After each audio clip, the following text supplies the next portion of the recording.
اس کے ہاتھ سچ میں تھک گئے تھے، لیکن اب اس کا یہ کام تھا جو اس نے کرنا تھا۔ وہ تو اس وقت کو پچھتا رہی تھی جب اس نے ان پیپرز پر سائن کیے۔ کیا سوچ کے اتنی خوشی سے اس نے سائن کر دیے تھے؟ کیا وہ اتنی ہی بے وقوف تھی کہ اشر کی چال کو سمجھ نہیں پائی؟ اللہ جی، یہ سب خواب بنا کر مجھے نیند سے جگا دیں، اس نے دل سے دعا کی تھی۔ لیکن یہ کوئی خواب نہیں بلکہ حقیقت ہے۔ لڑکی، تمہیں سنائی نہیں دے رہا؟ میں تمہیں کب سے کافی کا کہہ رہا ہوں؟ اشر نے اونچی آواز میں کہا تھا، کیونکہ وہ اپنے ہی خیالوں میں کیوٹ کیوٹ فیس بنا رہی تھی اور اشر بیچارے کے دل کی دھڑکن بلا کی تیز ہو رہی تھی۔ یہ لڑکی کیا ہوتا ہے؟ میرا نام ہے نمیش، اور بہتر ہوگا آپ مجھے میرے نام سے پکاریں، ورنہ آپ کو آپ کے اس آفس کے ساتھ اٹھا کر باہر پھینک دوں گی۔ وہ انتہائی غصے سے کیا بول رہی تھی، یہ تو وہ خود بھی نہیں سمجھتی تھی۔ وہ غصے سے کیا کہتی تھی اسے خود بھی پتہ نہیں ہوتا تھا۔ یار، مجھے تو ٹھیک ہے، لیکن میرے آفس کو کیسے اٹھا کر باہر پھینکو گی؟ وہ سیریس انداز میں پوچھنے لگا، جبکہ اس کی حالت اسے بہت مزہ دے رہی تھی۔ آپ میرے ساتھ فضول باتیں نہ کریں، میں یہاں صرف کافی بنانے کے لیے آئی ہوں۔ یہ بات اس نے صبح سے اب تک تقریباً 90 بار اسے یاد دلائی تھی۔ ہاں، تو وہی کہہ رہا ہوں کہ فضول بحث مت کرو، بلکہ کافی بناؤ میرے لیے۔ اشر بھی کہاں چپ رہنے والا تھا، جبکہ اس کے اس باس والے انداز پر اندر سے کھولتی رہ گئی۔ اب اشر نے سوچ لیا تھا کہ اب وہ اسے اس کے انداز میں ڈیل کرے گا۔ یہ لڑکی آسانی سے ہاتھ نہیں آنے والی۔ اسی لیے اشر نے اسی کا انداز اپنا لیا تھا جو اس کے لیے کافی فائدہ مند ثابت ہو رہا تھا۔ وہ سارا دن اس کے سامنے رہے گی تو کوئی بے وقوفی بھی نہیں کر پائے گی۔ وہ تو شکر تھا چاچا نے پہلے ہی اسے فون کر کے بتا دیا کہ نمی صاحبہ نوکری کی تلاش کر رہی ہیں، اور ایسے میں اشر نے ان سے کہا کہ وہ اسے اسی کے آفس میں بھیج دے، وہ سب سنبھال لے گا، اور اس نے سب کچھ سنبھال لیا تھا۔ سنو نمیش، پلیز تھوڑی دیر یہیں رک جاؤ، ہم دونوں ساتھ چلیں گے۔ وہ 6 بجے اٹھتے دیکھ کر بولا، سب لوگ ہی جا رہے تھے تو وہ یہاں کیوں رکتی؟ مجھے آپ کے ساتھ نہیں جانا، میں خود کر جا سکتی ہوں، وہ نخرے دکھاتے ہوئے بولی، جب کہ اشر نے اس کا ہاتھ تھام لیا۔ یار، تھوڑی دیر رک جاؤ، دونوں ساتھ چلیں گے، وہ اسے سمجھا رہا تھا۔ سردی کی شام کے اندھیرے میں اسے اکیلے گھر نہیں بھیج سکتا تھا، کیونکہ شادی کے ان 15-16 دنوں میں وہ اسے اچھے سے جان چکا تھا کہ وہ کتنی بے وقوف ہے، اور وہ اب اس سے کسی قسم کی بے وقوفی کرنے کی اجازت نہیں دے سکتا تھا۔ دیکھیں مسٹر باس، آپ باس میرے صبح سے 9 بجے سے شام 6 بجے تک ہیں۔ اس کے بعد میں کیا کرتی ہوں آپ کو کوئی مسئلہ نہیں ہونا چاہیے۔ وہ صبح سے ہی اس پر تپی ہوئی تھی، اب غصہ تو بنتا تھا۔ بالکل ٹھیک کہا تم نے، میں تمہارا باس صبح 9 بجے سے شام 6 بجے تک ہوں۔ اس کے بعد میں تمہارا ہسبینڈ ہوں، اور ہسبینڈ کیا کرتے ہیں ایک جھلک تو بنتی ہے۔ وہ اس کی گردن میں ہاتھ ڈالتا اگلے ہی لمحے اس کو قریب کر چکا تھا۔ یہ سب کچھ اتنا اچانک ہوا تھا کہ نمیش کو سنبھلنے کا موقع بھی نہ ملا، لیکن وہ اس کو اپنے ساتھ اس طرح فری نہیں کر سکتی تھی۔ اس کے اس انداز پر جہاں اس کا دل بری طرح سے دھڑکا تھا، وہیں اس نے اپنے نازک ہاتھ کے مکے اس کے سینے پر برسانے شروع کر دیے، لیکن وہ تو شاید لوہے کا بنا تھا جس پر کوئی اثر نہ ہوا۔ وہ اسے معاف کرنے کا بھی کوئی ارادہ نہیں رکھتی تھی، اسی لیے غصے سے بولی، آپ ایک انتہائی چھچورے اور آوارہ آدمی ہیں۔ کچھ لمحات کے بعد بولنے کے قابل ہوئی تو یہ الفاظ اس کے منہ سے نکلے، اور اشر کا تو بے اختیار کہکا بلند ہوا، کیا کروں جان، تمہیں دیکھ کر ہو جاتا ہوں، ویسے بھی بیوی کے یہ ساتھ یہ سب کچھ الاؤ ہے۔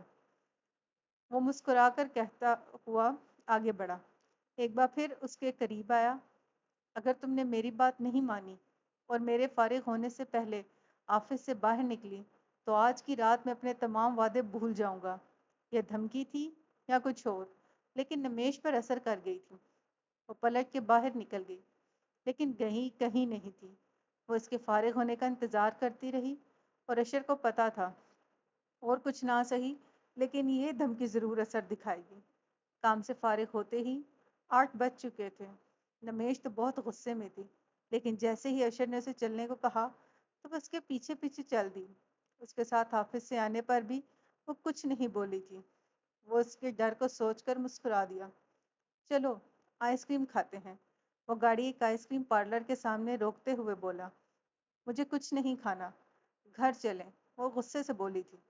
ایک تو آفس میں اس نے زبردستی ڈنر کروایا تھا، وہ بھی وہی دھمکی دے کر، اور اب گاڑی یہاں روک دی تھی جبکہ نمیش کو اس وقت بہت نیند آ رہی تھی۔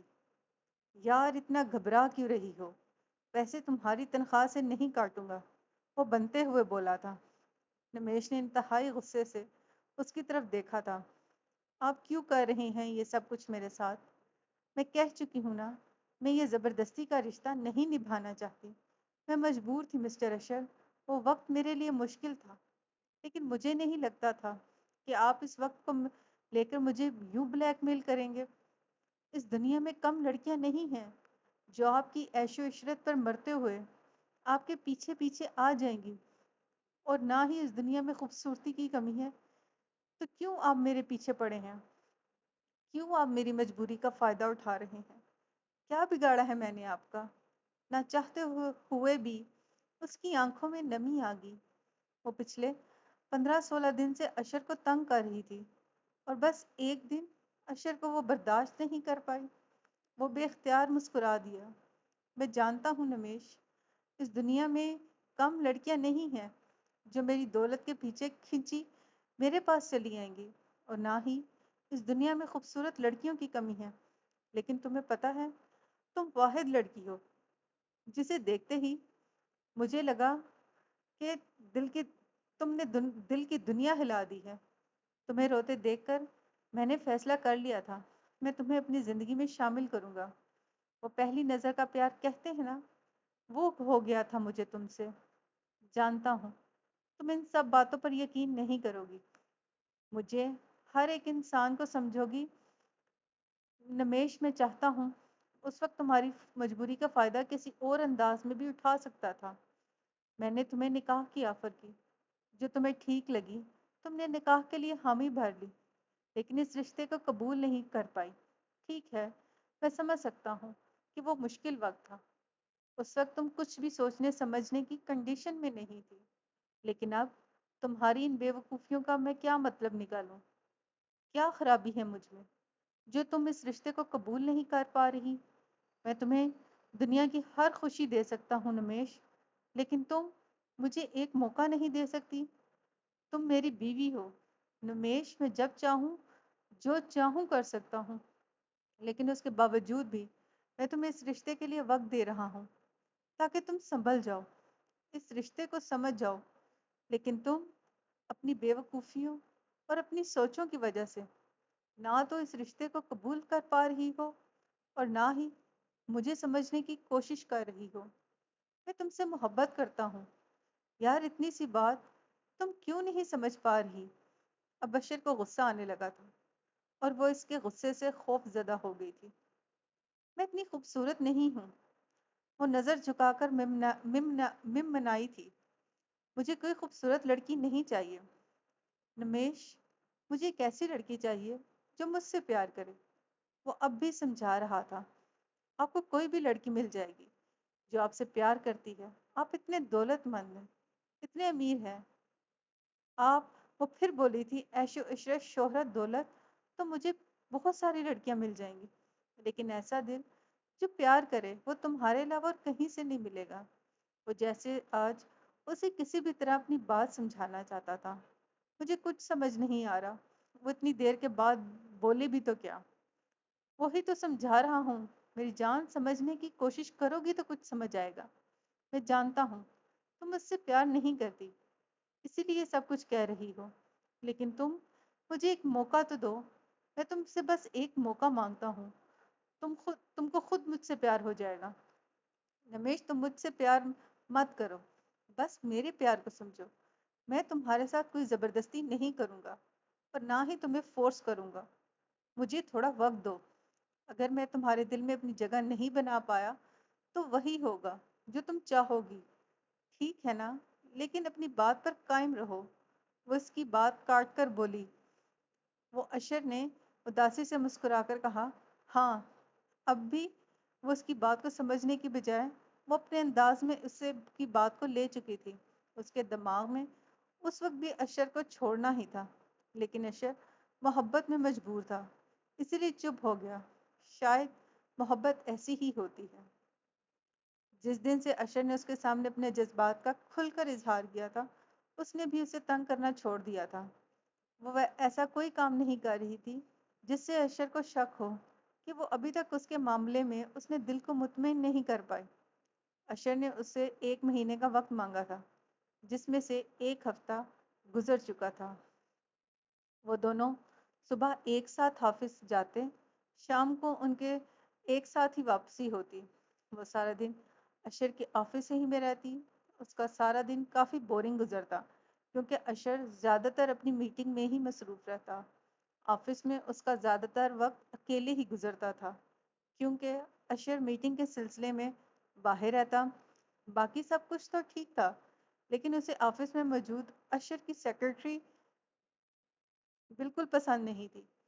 کہنے کو تو بہت ماڈرن، بولڈ اور اسٹائلش لڑکی تھی، لیکن اس نے نوٹ کیا تھا کہ وہ اشر کے ساتھ کچھ زیادہ ہی چپکتی ہے۔ ہر وقت اس کے آگے پیچھے گھومتی رہتی ہے، کبھی ایک کام تو کبھی دوسرے کام کے لیے آفس میں آتی ہے۔ اور سب سے بری بات جو اسے لگتی تھی وہ تھی اس کا بے تکلفی سے اپنے لیے کافی بنانے کا آرڈر دینا۔ اس وقت بھی وہ دونوں ایک ساتھ ہی کسی میٹنگ کے سلسلے میں باہر جا چکے تھے، جبکہ وہ اندر بیٹھی بور ہو رہی تھی۔ ایک بار اپنے لیے کافی بنا کر پی اور پھر اشر کا پورا آفس چیک کرنے لگی۔ اب تو اسے ایک ایک چیز زبانی یاد ہو چکی تھی کیونکہ اس کا سارا دن یہیں پر گزرتا۔ کہنے کو تو اشر اس کے سامنے محبت کے بڑے بڑے دعوے کرتا تھا، لیکن اس کے اکیلے پن کی اسے اتنی سی بھی فکر نہیں تھی۔ سارا دن نہ جانے کہاں کہاں منہ مارتا رہتا ہے۔ مجال ہے جو ایک بار پوچھ لے کہ کیسی ہو بیوی۔ وہ اپنی سوچ میں بری طرح سے چونکی تھی، پھر اگلے ہی لمحے اٹھ کر واش روم کی طرف بھاگ گئی تھی۔ وہ واش بیسن میں 3 بار کلی کر کے اس نے خود کو لعنت بھیجی تھی۔ حد ہوتی ہے نمیش، کیا تیرے اتنے برے دن آگے ہیں کہ تو اس شخص کو اپنا احساس دلائے گی؟ وہ غصے سے بولی، پھر خود کو مطمئن کرنے کے لیے بول دیا، تو کیا ہوا؟ اتنا تو سچ چلتا ہی ہے۔ ہاں، اس کے نکاح میں ہوں، یہ تو لیگل ہے، اور کون سے صرف سوچنے سے وہ میرا شوہر ہو جائے گا؟ میں مانوں گی تو ہوگا نا؟ وہ میرا کبھی کچھ نہیں ہو سکتا کیونکہ وہ ایک امیر آدمی ہے، اور امیر آدمی کبھی کسی کا نہیں بن سکتا۔ اس نے اپنی سوچوں کو پھر سے خود پر سوار کرتے ہوئے اپنی سوچ پر قائم رہنے کی قسم کھائی تھی، کیونکہ اب اشر کی محبت بھری نگاہیں، محبت بھرا لمس اور اس دن اس کا اظہار محبت اسے نہ چاہتے ہوئے بھی اس کے بارے میں سوچنے پر مجبور کر گیا تھا کہ کیا تم صبح صبح کہاں جانے کی تیاری کر رہی ہو؟ آج تو میں نے سوچا تھا ہم ایک ساتھ لنچ کریں گے کہیں باہر جا کر۔ آج سنڈے تھا اور وہ نمیش کے ساتھ باہر جانے کی پلاننگ کر رہا تھا جب صبح صبح ہی وہ محلے جانے کی تیاری میں لگی ہوئی تھی۔ آپ نے مجھے پہلے نہیں بتایا، محلے میں میلاد ہے اور میں وہاں ضرور جاؤں گی۔ آپ کو پہلے بتانا چاہیے تھا تو میں یہ پلاننگ نہیں کرتی یا خالہ کو انکار کر دیتی۔ اب تو مجھے جانا ہوگا، میں نے وعدہ کیا ہوا ہے ان کے ساتھ۔ نمیش ایسے بول رہی تھی جیسے وہ اپنے زبردستی اپنے ساتھ لنچ پر لے جائے گا۔ اچھا، تم میلاد پہ جا رہی ہو، یہ تو بہت اچھی بات ہے۔ جاؤ، ثواب کماؤ۔ باہر تو ہم بعد میں بھی جا سکتے ہیں، یہ زیادہ اہم ہے۔ ویسے بھی میں اپنے دوست کی طرف نکلنے والا تھا، تو تم آرام سے جاؤ، ہم نیکسٹ ویک لنچ باہر کریں گے۔ اس کے گھبرانے پر اشر نے اسے ریلیکس کرنے کے لیے کہا، ہاں وہی تو میں کہہ رہی ہوں، لنچ تو ہم کبھی بھی کر سکتے ہیں، لیکن یہ ثواب کا کام ہے۔ میلاد میں شرکت کرنا تو مجھے اب نکلنا چاہیے، یہ نہ ہو کہ وہاں میلاد شروع ہو جائے۔ نمیش جلدی جلدی اس کی نظروں سے اوجھل ہونا چاہتی تھی، اور کچھ نہ سہی لیکن وہ اس کے لائے ہوئے کپڑے استعمال کرنے لگی تھی۔ وائٹ فراک پر وائٹ دوپٹے کو حجاب کی صورت میں کیے ہوئے وہ آسمان سے اتری ہوئی کوئی حور لگ رہی تھی۔ چہرے پر ایک پیارا سا نور تھا جو اس کی خوبصورتی کو چار چاند لگا رہا تھا۔ میلاد میں میرے لیے بھی دعا کرنا، ہو سکتا ہے میرے لیے بھی کچھ بہتری ہو جائے۔ ہاں کیوں نہیں، میں دعا کروں گی کہ اللہ آپ کی ہر مراد جلدی سے پوری کرے۔ وہ جلدی جلدی کہتی باہر نکل گئی تھی۔ اشر اس کی دعا سن کر مسکرا دیا۔ اب تو میری مراد تمہیں پا کر ہی پوری ہوگی نمیش اشر شاہ۔ وہ زیر لب بڑبڑاتے ہوئے اوپر کمرے کی طرف آیا۔ آخر ایسی کیا بات تھی کہ میں اس کو اشر پر بھروسہ نہیں کرنے دے رہی تھی؟ کیا کمی تھی اس میں کہ نمیش اس طرح سے اسے نظر انداز کر رہی تھی؟ اس کا کترانا گھبرانا اشر کی نگاہوں سے چھپا ہوا نہیں تھا۔